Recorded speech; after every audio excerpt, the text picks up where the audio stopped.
Protein snacks. Forgotten what normal cookies taste like by now.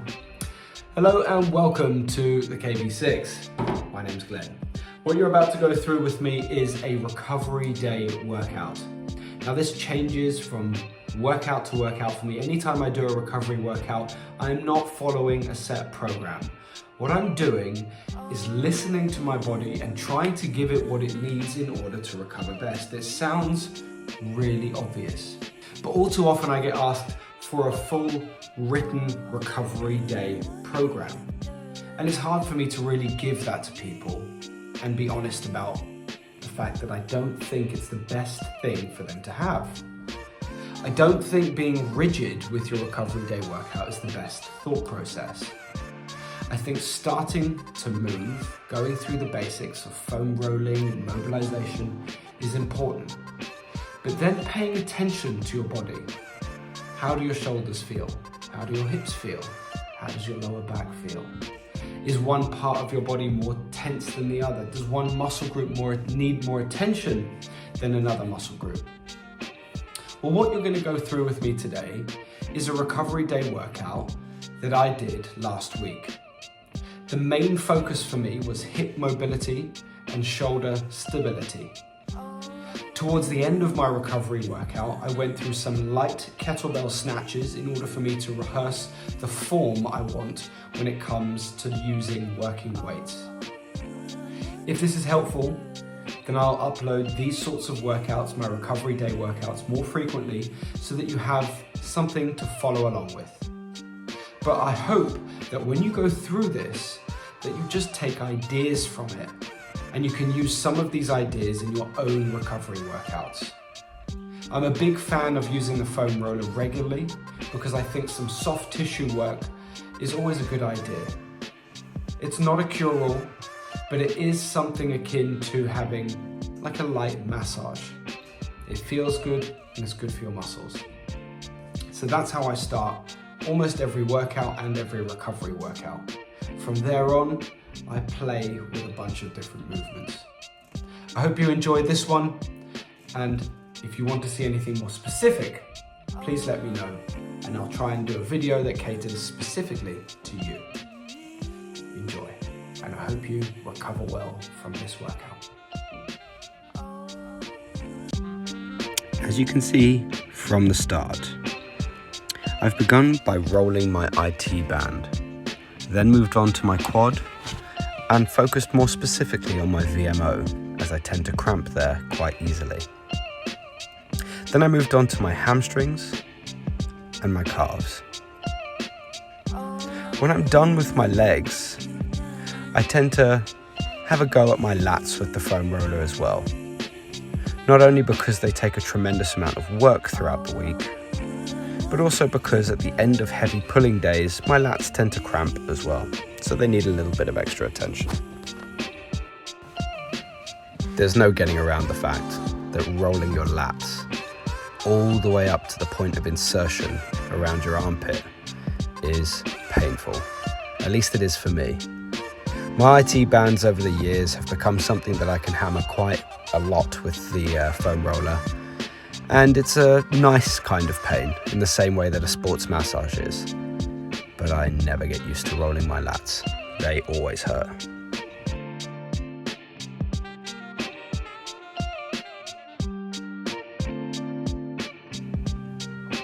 The next most common question I get is, how many times should I be rolling each muscle? And that's another one of those things, like giving someone a program for their rest day. There's no right answer, there's no specific number. I tend to set a target at around 10, but if when I start working that muscle with the foam roller it feels good, then I might stop early. And if I get to 10 and it doesn't feel like I've accomplished what I need to, then I'll spend a little bit of extra time there. Don't think of this so prescriptively. It's a rest day workout, you shouldn't be in a rush. Take your time to help your muscles recover and listen to what they need. After I've rolled my lats, I love going into this one. It's a really dynamic way of getting an extra stretch through your lats and bringing some length back to the muscle. It also helps my shoulders. It just helps them feel like I'm going through the same sort of thing I might experience when doing a hang, except obviously it's much less stressful. It's just a nice way to give your shoulders some space and to start increasing the range of motion you have in an arms overhead position.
At this point, I use the foam roller to assist in starting me off in the trunk twist.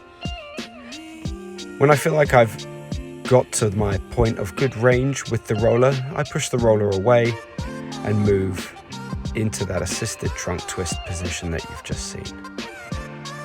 Moving in and out of that position without the roller and adding extra range by going into my prayer hands position is a nice way to improve or maintain good thoracic mobility.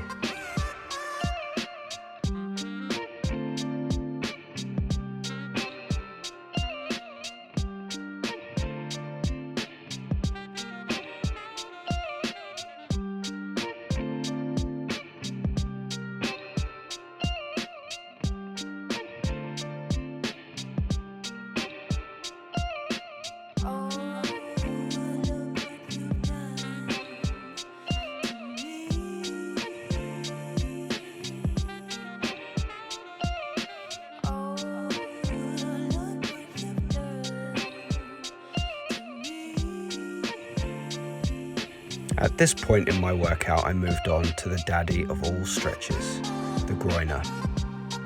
It's been called the world's best stretch all over Instagram and YouTube, but before it was called the world's best stretch, it was known as the groiner. It's one of those stretches that you can use throughout your entire lifting career.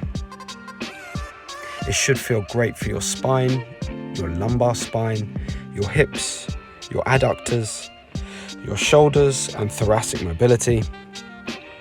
And as you can see, you can augment the position in a number of ways, reaching to the floor and then round to the ceiling on both sides. And then the doorbell rings and you've got to go get the post, because every day is Amazon Day.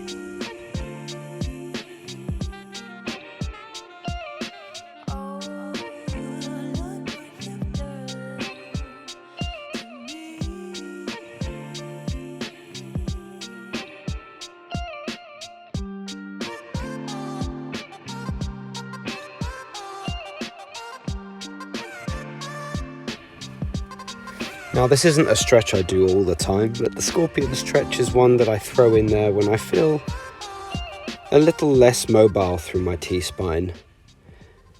I also always find it's a really nice way to stretch the anterior shoulder or anterior delt, especially when you keep your hands long like that.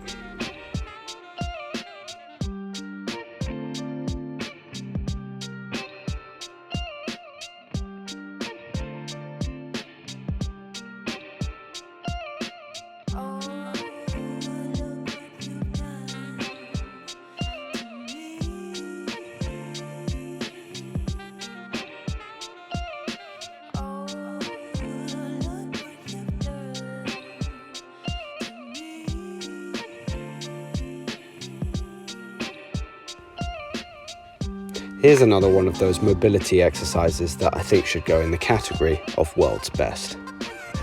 It's so simple on the face of it, but actually you're going through full articulation of the scapula and deltoid, or the glenohumeral head, through really extended range, just using the weight of my own arms to add some tension.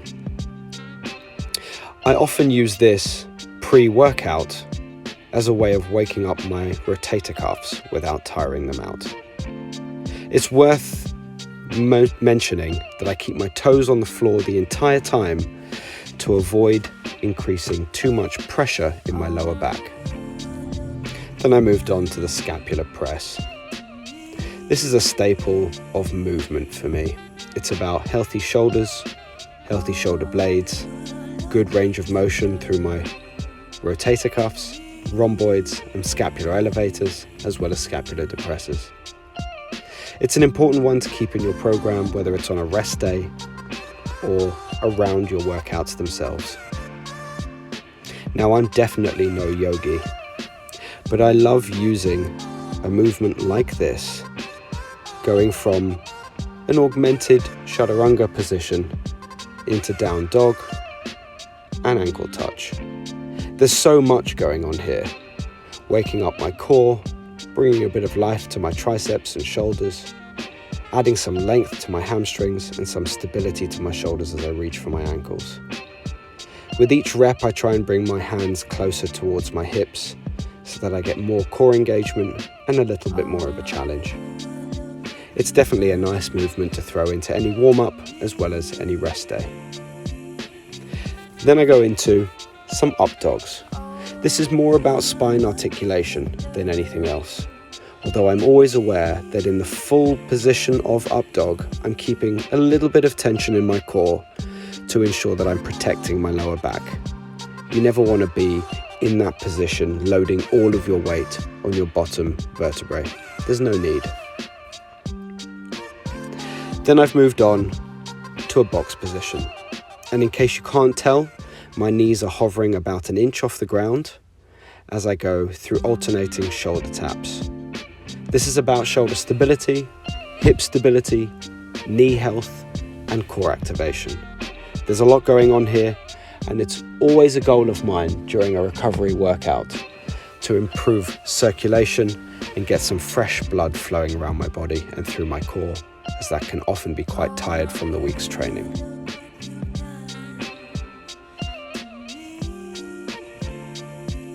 Now, in the one barbell workout I do a week, I sumo deadlift. So it's important to me to sit into that sumo position on recovery days and make sure that my hips are nice and open.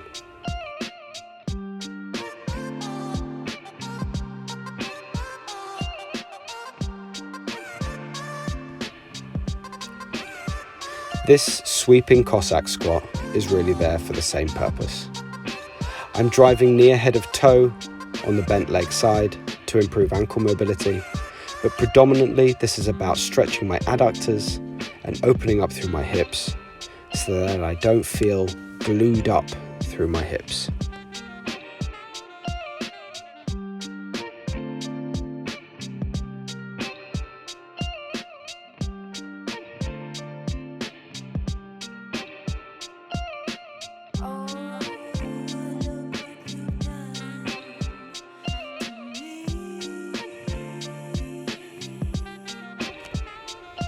I'm not a big fan of the feeling of stretching my hamstrings in this position, but it's something that you should do as we're stretching hamstrings from the point of your hips, and then dropping into a nice, narrow, deep squat position for improved ankle mobility.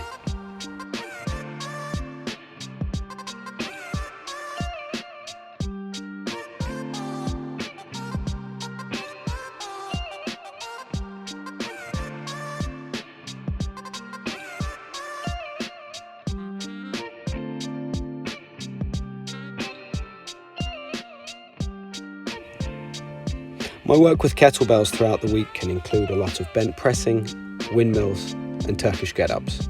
So a stretch like this just ensures that I have the right mobility to support those exercises without feeling like my mobility is the limiting factor when it comes to a working weight.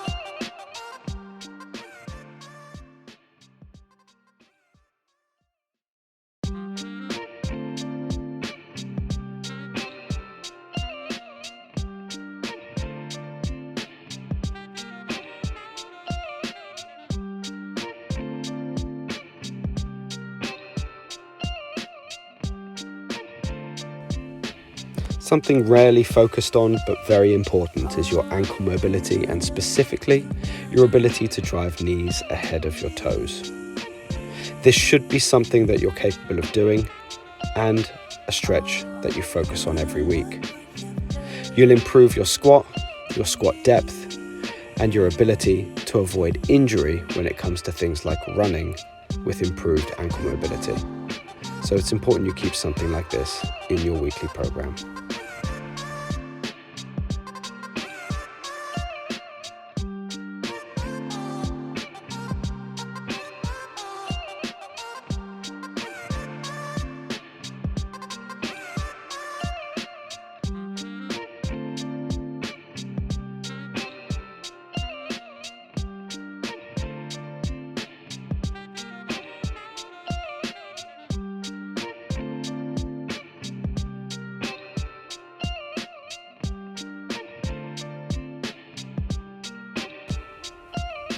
Here's a lovely hip drill that I put into a lot of workouts as well as a lot of clients' programs for improved internal and external rotation of the femur and hip health. There's a number of different ways that I use this position, and I'm showing you a couple here today. You don't always have to bridge from 50-50, but it's a nice way to cue your glutes working while in this position. The crossover for me really works in improving the way that I do things like Turkish get-ups as well as my barbell work because of glute timing in that position. As you can see, I've moved into what the yogis call a pigeon stretch. This is a lovely way to get a really deep stretch in your glutes.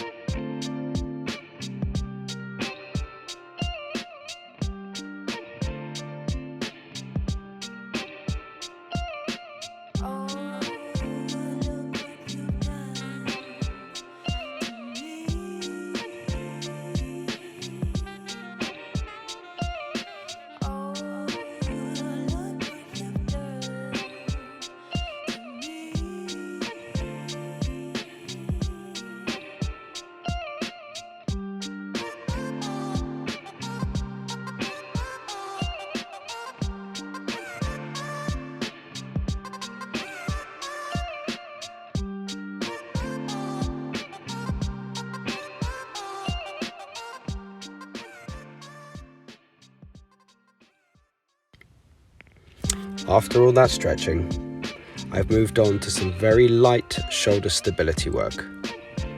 This is about shoulder articulation as well as shoulder stability and proprioception through that joint. So what I'm doing is using 8 kilograms in a bottoms up hold. I'm creating quite a bit of a stability challenge by using the kettlebell in the bottoms up position. But this is an exercise that I've done for a very long time, so I feel very comfortable and confident under a kettlebell like this.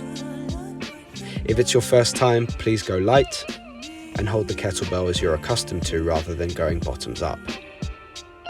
As you may have just noticed, I also, from time to time, bring my elbow towards my hip and drive the kettlebell back to the ceiling in that position as well, to increase the amount of work that my lats are doing in helping support my shoulder. Obviously, by pressing from that position, we're also activating pec and chest muscles to help stabilize the shoulder joint. It's a really beneficial exercise that not enough people think to use or know how to use. So like I said, even if it's with a very, very light weight, I encourage you to try this one out.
Here's another little exercise that you may not have seen before. But I feel like it's a wonderful way of teaching proper insertion through the kettlebell handle.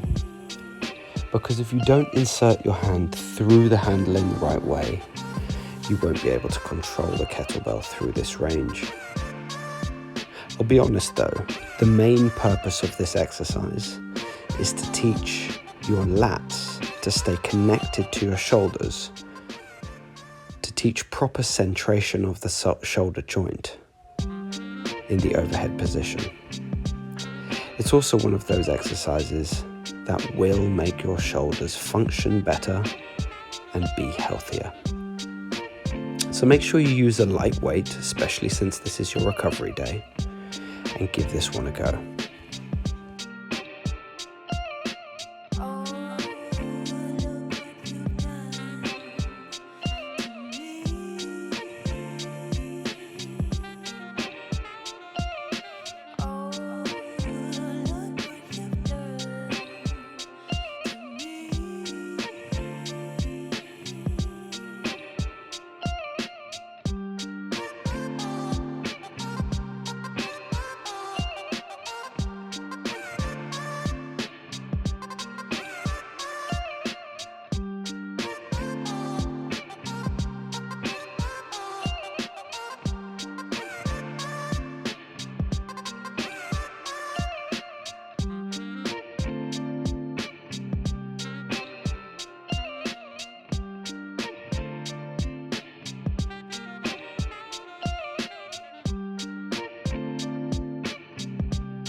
Now this part of my recovery day is really specific to me because what I'm currently working on, a number of things I'm working on, but one thing in particular is improving the way I do snatches with sports style kettlebell technique. You may or may not be aware of the extreme differences in technique from hard style to sports style. Well, this provides me the opportunity to practice sports style snatch technique without creating too much stress on my body or workload through my hands. So after doing all the mobility work on my recovery day, last week I spent a little bit of time going through some snatches on each side. It's not that I think you should be doing this on your recovery day, but it's definitely worth thinking, what are you working on in your program at the moment? Is there technique improvements that could or should be made? And if so, can you use 15 to 20 minutes of your recovery day workout as an opportunity to practice that technique with a much, much lower weight than you would normally use?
The last thing I did on this recovery day was a little bit of core activation. Now, if you know me and my coaching, you know that I've come through the school of education that is Professor Stuart McGill's Back Fit Pro. Now, from his research, there is nothing to suggest that doing crunches is a good ab exercise or core exercise. Instead, the evidence seems to suggest that doing things like long planks, being shown here, and stir the pot, which can be done on a Swiss ball, can get as much as up to 100% of muscle activation through your trunk. So it's an excellent way to train your core.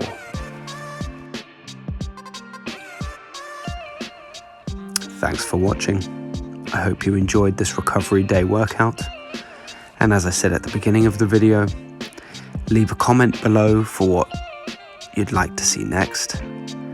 Share this video with someone else.